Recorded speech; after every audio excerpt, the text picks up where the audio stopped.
Ophelia's honors, lost in a flowery stream, secrets float through time.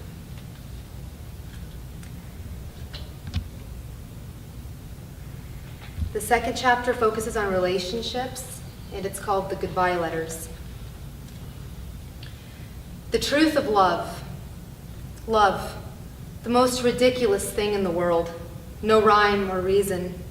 2 sets of disingenuous fluttering eyelashes. 4 old sepia-finished photos of sincere smiles.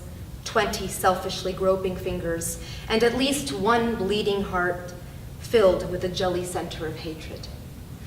Love, a firefight of competing passions, a brutal attack on an unsuspecting box of tissues, and a TV set that provides the only background music real people can rely on to numb their thoughts. Criminal, I tell you.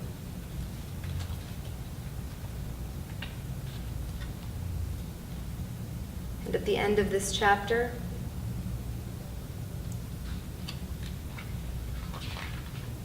the truth of acceptance. The last time I saw you, your eyes were puffy from lack of sleep. Your lips were chapped from the cold, and your frozen hand was solidly laced into my own.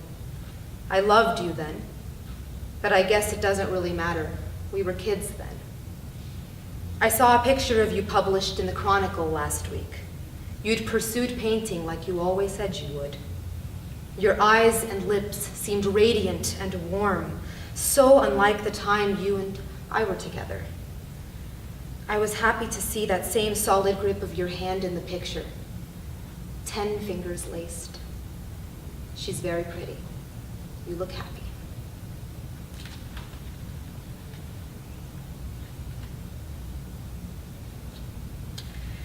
This is from chapter 3, The Aftermath. Oh, I like this illustration a lot. Sleep to dream. It's been a long rant about lost love and life. Now your head is buried in a hotel pillow, taking refuge for the night. You finally realize that your arch nemesis fate is fickle, floating along frivolously with little care to destroy you. You held bliss at bay for years, but now you wish to taste hope in your dreams, if nowhere else. Within those moments are the only moments even remotely worth writing about. So you write about them in your green spiral notebook, where you lurk inside the curvy letters of a pseudonym so that no one will ever care too much about you, so you can be free to keep dreaming in solitude.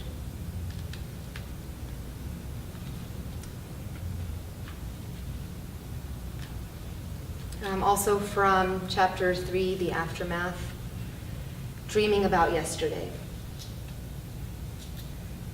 There's something about yesterday that implores me to return. Through my porthole, I see a herald holding a scroll, an olive branch, and rich fleeting dreams.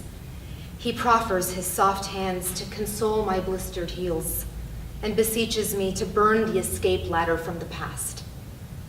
A twisted desperation for yesterday makes bitter love to me in my nightmares.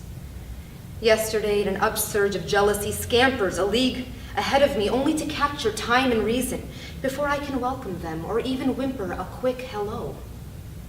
The ever-warm corpse of yesterday holds midnight in a romantic embrace and delays it for fear of tomorrow. Yesterday promises one last kiss, one last dance, and an everlasting rose. There's something about yesterday that seizes the peaceful moments before my wars, before my scars, and before my love for you.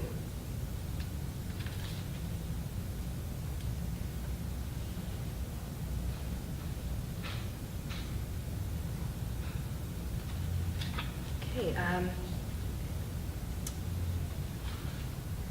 this is toward the end of chapter 3. The sweet soul friend in the mirror speaks.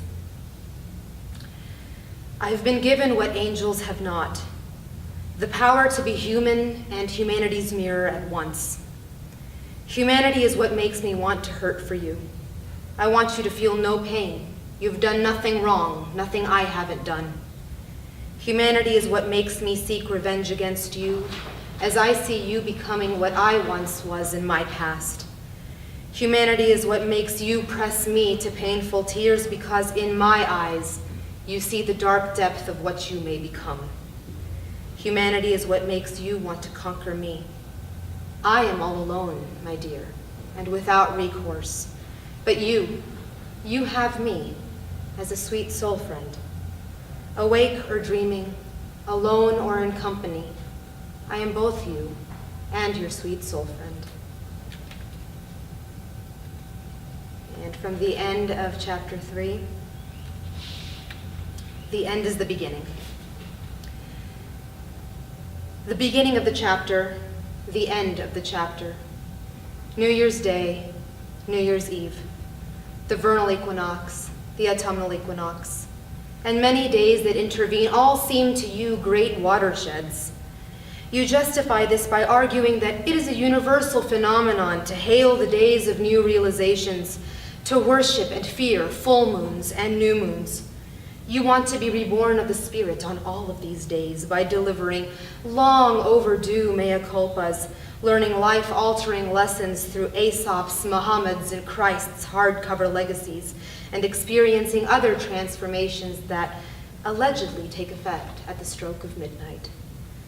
Yesterday you had settled into an abyss and slept with the enemy. Today you emerge pure, virginal, and naked from a briar patch. But you miss the point between your apocalyptic Indian summers and the sweet, subtle awakening of the primrose in spring.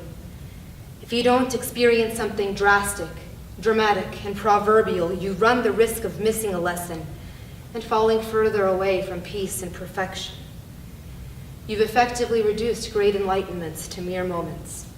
The summer solstice, the winter solstice, the departure, the arrival, the beginning, the end, the beginning. Just don't forget to live them. Just live.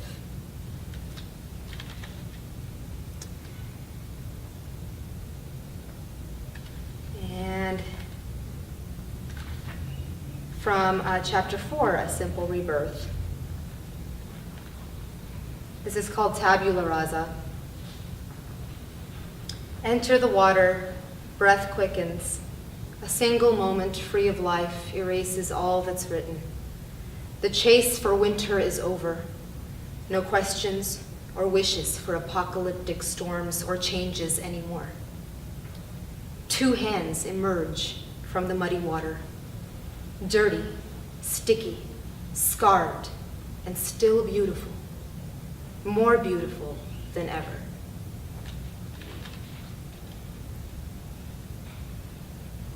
And I'll close out with a couple of short ones. This is Ode to a Mud Puddle.